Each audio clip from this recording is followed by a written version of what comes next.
Hey everyone, I'm Nikhil with Shelf-Esteem. It is so good to see you all again after a long time. I've been gone for the last 10 days in London, just got back. Surprisingly, very little jet lag, but I have a lot of things to talk to you all about regarding books and regarding kind of the vacation.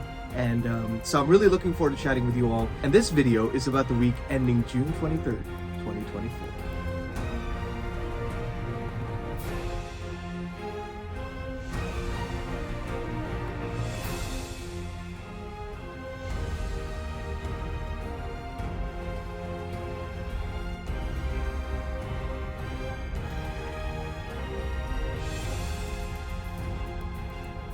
Hey everyone, welcome back to the channel. For those of you who are new here, I'm Nikhil with Shelf-Esteem. I'm a composer who's also now a booktuber. You might have heard some of my music in The Wheel of Time Season 2, His Dark Material Season 3, and the official Brent Week's companion album for his series Lightbringer. So I wanted to talk to you a little bit about an amazing week, really an amazing 10 days. So I have a lot to talk about because quite a bit happened this last 10 days. You know, I got a chance to go to the UK to visit my grandparents. My parents were there as well, so I got to spend 10 days with them and my aunt who lives there. And it was just lovely being there. You know, my grandparents are both in their 90s now, so you know, these are moments that are treasured. You never know, like, when is the last time you're going to get to see your family and stuff. So it was just really a wonderful experience. On the other side of it, I got a chance to read a ton of books. So let's talk about those.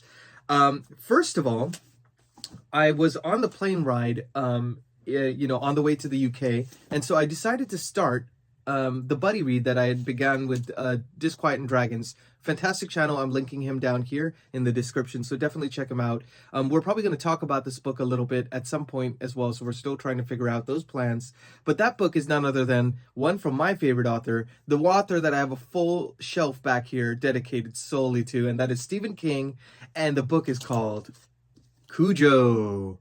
I absolutely love this cover, by the way. I know it's very shiny because it has like kind of a glossy cover protector on here because I got it from the library. Let's see if this kind of works better. But I've always loved this cover. I always think it's just like looks so menacing, and it does such justice to the book. I read most of this on the flight over, and then I kind of peppered it in throughout those few first days when I had a free moment to myself. And man, I'm going to be updating that top 10 Stephen King list pretty soon, I think, because this book just captured my heart. Like Stephen King was at his most visceral and mean in this book. And I can't wait to talk to you more about it, you know, alongside Disquiet and Dragons when we get a chance to kind of, you know, figure out a time to do a video about this. But this warrants a discussion on its own. I mean, it's not that big a book, but you really feel like you've gone on a journey with these characters. And I can't wait to tell you more about it. I think it's like Cujo, the idea of a rabid dog, seems like a proper horror movie villain, right, in a sense. But this book is so much more about the characters and what they're going through in their personal lives as well. And so, yeah, I can't wait to talk to you more about Cujo. But this was an easy read for me. I just could not stop turning the pages. And yeah, Cujo, check it out, definitely. I'm leaving the links to the books that I'm talking about in the description as well, in case you want to peruse them yourself and see if they're right for you. I think it's always worth checking them out and seeing what you think as well. But that was the first book I read on this vacation. The second book I read on this vacation was another buddy read. And that buddy read was with none other than Bookish Chaz from Bookish Chaz, and Carl from Geek on My Sleeve. We did a, you know, kind of a buddy read on a Sanderson book, a Brandon Sanderson book. And that is none other than The Lost Metal, which was the fourth book and the finale of the quadrilogy for Mistborn Era 2. Now, I've always had kind of a love-hate relationship with Mistborn Era 2 compared to 1. I think, personally, you know, 1, just like from the get-go, it captured me. I think 2 was a little bit more of a slow burn for me, but man, did I have a blast with this book. This is easily up there with, you know, the best of Sanderson, in my honest opinion. And I can't wait to talk to you more about that. You know, it was like a 500-page book, but I was just breezing through it. Anytime I had a free moment, you know, that I was in the UK in my grandparents' house, I would just sit up a little bit late and just kind of read this. And it was just really nice, you know, being able to revisit these characters again and kind of see a fully fleshed out, you know, novel with a lot more Cosmere tie-ins was very enticing to me. So I'm really looking forward to chatting with both Chaz from Bookish Chaz and Carl from Geek on My Sleeve, and we're going to try to figure out a time to do a video on this as well. So I'm linking both of them as well, of course, in the description, so you can check out their wonderful channels and start a dialogue with them as well if you choose to. So The Lost Metal was the second book that I read. The third book I read, reading 3 books, by the way, in 10 days was like, for me, that's pretty fast. I know some people can read a book a day or something when they have the free time. But for me, I'm a slower reader probably than some other booktubers. And so books take me a little bit longer, maybe. So 3 was kind of a really cool, new record for me in terms of books read in 10 days. But so I was kind of thinking of a shorter sci-fi novel to read on the plane ride back. That was kind of the impetus of me picking up this book. Now, Arthur C. Clarke is an author that I've been wanting to get into for a while. I'd watched 2001: A Space Odyssey when I was younger, and it still stands as one of my all-time favorite movies. And anyone who could write a story like that is someone I would want to investigate more. Now, I've been hearing about this next book that I want to talk about a little bit from a lot of, both booktubers and friends of the channel, and they've been mentioning that Arthur C. Clarke, this is a great place to start, and that is none other than Childhood's End. I read this thing cover to cover in like a day and a half. I was so riveted. This book is small. I mean, it's 280 pages, and I loved it so much, I'm going to actually make a dedicated review on the channel because I think it warrants a proper discussion. I know it's really early to say. I think with these types of books, it's like you kind of need some time to let it marinate a little bit because it packs such a punch in such a small amount of time, and it really makes you think. These are books that are concept-based, more than character-based, and they make you see the world in a different light. And the ideas that Arthur C. Clarke presents in this, it just warrants its own discussion. I mean, I feel changed by this book. I can already say that if I had a top like 15 books of all time, this would be solidly on it. I can just feel it. From the get-go, it just grabbed me. The idea of like an alien contact story, but instead of it being a malevolent force that's trying to take over the world, what if it was a benevolent force, a force that could actually solve humanity's problems? What cost would humanity have to pay in order to have their problems solved? What an interesting idea. Completely turns the whole First Contact story on its head. And I think it's worth your read. I mean, this book goes in places I would have never imagined. I had known about that premise before I started the book, and so I was very interested in checking it out and kind of seeing if it was worth the hype. I think that the end result of reading this book exceeded even my highest expectations. So this deserves a dedicated review. This is all I'm going to say on it now, but it really makes you think about humanity and kind of not only what cost we pay for the comforts that we live in, but also what is humanity's future gonna look like, kind of posits that question. So really fascinating book, highly recommended. It's an easy read. He writes in a way that the words just fly off the pages. I think some sci-fi is very dense, and you never feel that with this. So it's very accessible somehow while still being high concept. Great book. Check it out. Childhood's End. I'm so glad you all recommended it to me. So thank you for recommending this. That's one thing I love about having a channel like this is we can recommend books to each other and we can help, change each other's lives, really. I mean, in no small part, because these books, they make you think about the world in a different way. So thank you from the bottom of my heart for suggesting this to me. So this was the third book I read. Now, I also got a chance to kind of dip into a couple of other books. I haven't gotten very far in them, but I have gotten a little bit in, a couple, maybe 100 pages in each. So one is much longer than the other, and that one is Book 2 of the Century Trilogy by Ken Follett, and this is Winter of the World, a World War II focused book. Now, this is historical fiction. I don't know if you've heard, I don't know if you've seen my Fall of Giants, the first book in the Century Trilogy video. If you haven't, I'm linking that up here so you can check it out. But this is a fascinating tale of 5 families across multiple generations as they're swept up in world events. And they're interacting with actual characters in world history. So it's really fascinating because you almost feel like you don't know where the fiction ends and the nonfiction begins. But he weaves it in a way that makes you that is incredibly historically accurate. So you really learn a lot about history and how the characters might have behaved in these particular situations, characters in world history. And this book has been chilling already. See the rise of the Nazi Party. You see the Reichstag fire, and you kind of see, characters in the fictional universe, Ken Follett's fictional universe, interacting with, people like Adolf Hitler or Hermann Göring or, people like that. So it's a very chilling account, and you get a different perspective, I think, on the events leading up to World War II from almost like you're experiencing it from the POV of the ground floor rather than watching a docuseries, where you're saying like black and white footage that feels like so long ago. It kind of puts it in the now, and that's what makes it really chilling. And it is disturbing at times, but I will say that it's just a fantastic read. It is far more of a darker book than I think the first book was.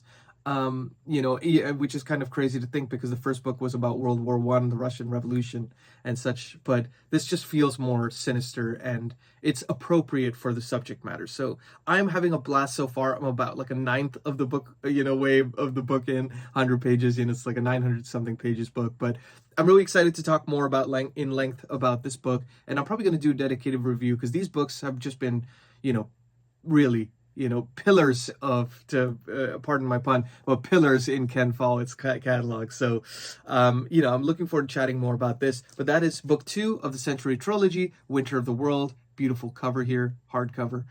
So I'll talk more about this in the future updates. And the final book I got a chance to read a little bit of, and I was really excited to kind of tackle this because Joe Abercrombie's fast become one of my favorite fantasy authors of all time, and I've been slowly making my way through his books, and I'm planning on finishing his whole First Law universe, the set of 9 books, by the end of the year. So I wanted to pick up for the end of this month, The Red Country, which is book 6. It's the final standalone in his standalone trilogy. And it's book 6 out of 9 of his First Law universe, a much shorter book compared to a lot of his other ones. And I'm already enjoying the Western vibe of it. It feels a little bit more contained of a story, at least for now, compared to the previous book, The Heroes, which feels like a sprawling battle that takes place over 3 days, but it's like a 700-page novel, what's it called? Best Served Cold, which is a contained story, but it feels, again, a bit more sprawling and epic as the main character has this kind of revenge tale going against impossible odds. Whereas this one right now feels a little bit smaller, and I'm kind of excited to see where it goes from here because, I'm only about maybe 100 pages into this one, so maybe about, I think it's like 20%, maybe 20, a little over 20% of the way into this book. But I'll have more to talk about this in future weekly updates, but I just kind of wanted to let you know kind of where I'm at in this book. So that's what I read, these last 10 days. So what am I going to read next week? The next week's goal is getting mainly through Winter of the World, which is that book 2 of the Century Trilogy by Ken Follett. So I have my work cut out for me. If I have time, I want to fit in the rest of Red Country. It would be wonderful to finish those 2 by the end of the month. That's kind of my pie in the sky goal. I have a lot of music work coming up now, thank God. So I'm really looking forward to being too busy and having to, stay up late and maybe lose some sleep in order to finish these books. But that's kind of my goal for the next week. So those 2 are going to be my primary focus. So let's talk a little bit about what happened this week in terms of my personal life. So, I got a chance to go to the UK, like I was saying. I got to spend time with my grandparents and my aunt, which is always just a wonderful time. I hadn't been back in 10 years, so it was really nice to be able to go. I got to meet with an old high school friend of mine. She took me around Hampstead Village. We got to go pub hopping a little bit. I met up with a couple of people that I worked with previously on Lorne Balfe's music team that are based in London, and we got to hang out a little bit, go walk around the canals, and have a beer on a boat turned bar that's sitting there in the canal. That kind of stuff was just really lovely. The history of the city is just something to behold, getting to go into pubs that are 400 or 500 years old. It's just absurd, The food is just fantastic. The desserts are fantastic. So I was eating my way through that whole, city. I got to do a bus tour with my parents and my aunts. And so we got to do Warwick Castle, Stratford-upon-Avon, which is Shakespeare's birthplace. And we got to see a lot of medieval architecture there, which was really cool to see. A lot of the architecture there, it's kind of a little bit more, less perfect, if that makes sense. So some of the patterns and things on the exterior of the buildings, you could tell they're handmade and it's a little bit less precise. So really cool to see that we got to see Oxford University as well, just kind of tour the grounds there. So it was really lovely. And now I'm very happy to be home and rejuvenated from the trip and, spend time with my wife and our cats again. So it's nice to be back and it's nice to kind of jump into some work. So, and the next thing I wanted to say is about channel growth. So, we've gained a decent amount of subscribers this last 10 days. And I'm saying we because this is our channel. I may be the steward, the guardian of the channel, but it is our channel as much as it is, mine, because I think we have great discussions about books. I've been adjusting parameters of the channel based on, your comments. So it's been really helpful to make it more of a collective experience. But our channel now has 176 subscribers, which is phenomenal. I just started this 2 months ago, maybe about two and a half months ago now. And that's an incredible amount of growth for the channel, and I'm so happy to see that on every video people are so engaged, and I'm seeing the same friends come back and comment, and we're commenting on each other's videos and supporting each other. And now that I'm back from my vacation, I can actually, you know, dedicatedly comment on everybody's video again. I've been missing interacting with some of you, so very happy to see that people have been loving those. So I had 3 videos come out while I was on vacation. I had kind of auto-scheduled those. The first one was called My Auto-Buy Authors. That one's sitting at around 142 views right now, and it was published 9 days ago. And it's basically all the authors that are my automatic authors, whether I've read 1 or 2 books of them, or I've read like almost their entire collection. They're the ones where no matter what they release, I'm going to buy it because I want to support them and I love their stories. So I'm linking that video up here as well. The second video that I released was the 7 book series I need to finish by the end of 2024. Or else. So it's the ones I've kind of imposed upon myself that I need to finish these so I can clear the decks and open myself up to some more series and great recommendations from you all. Right now that's sitting at 119 views and was published 6 days ago.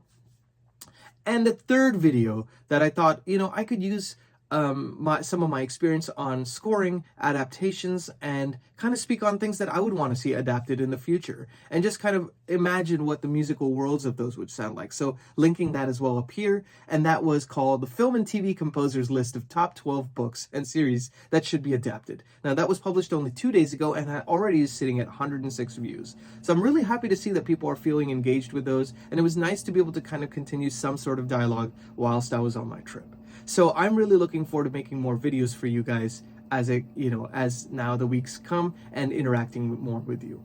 On the music front, I did bring my laptop to the UK so I could get a little bit of work done because, you know, a couple things, interesting things happened on the Dead Whisper front. That's the film that's coming out in July that I scored and is, you know, probably the thing I'm most proud of in my career so far in terms of like the score and kind of how we got to work on the creative process. So I'm insanely excited for it to come out.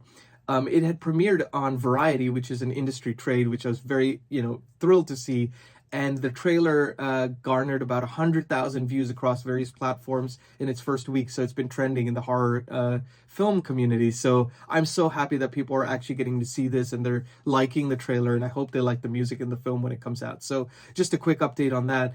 It will be available for theatrical release on July 5th and then on VOD on Apple TV Plus and on Amazon Prime Video on July 9th. So we'll let you know of the links and stuff like that when those are ready to check out, if you so choose, you know. And I'll let you know when the album is ready. Its album is ready for pre-order right now, so I'll leave that link in the description just in case you want to hear, you know, some of the clips of the album, or if you want to support by purchasing the album. That would mean the world to me, of course. No pressure, but just leaving it there in case you're curious. So I'm really excited about that. I've been kind of doing, you know, daily calls with the filmmakers and figuring out strategies for marketing. So now that I'm back, in addition to doing the Booktube videos, I'm going to be doing a ton of like micro content video explaining the process of scoring that film. So I'm really excited about that, and, you know, kind of diving into now looking at what's being adapted and trying to see about pitching for those. So I'll keep you all posted on those things as those, you know, continue in the coming weeks. So that's it from me. I'm Nikhil with Shelf-Esteem. Now, it's been a while since we spoke to each other. It's been about 10 days. So let me know what you've been up to the last, 2 weeks or so. Let me know what you read, like what you liked, what you didn't like, and let's keep the dialogue going. And, I'm really looking forward to being able to suggest more recommendations to you. If you have any questions about, kind of the stuff I read, I'm happy to speak to you in the comments section as well. I want to make it a dialogue and not just a, hey, thanks for watching kind of a thing. So let's keep the dialogue going. Be good to yourselves. Be good to each other. See you on the next one. Take care and have a wonderful rest of your Sunday and a great week ahead.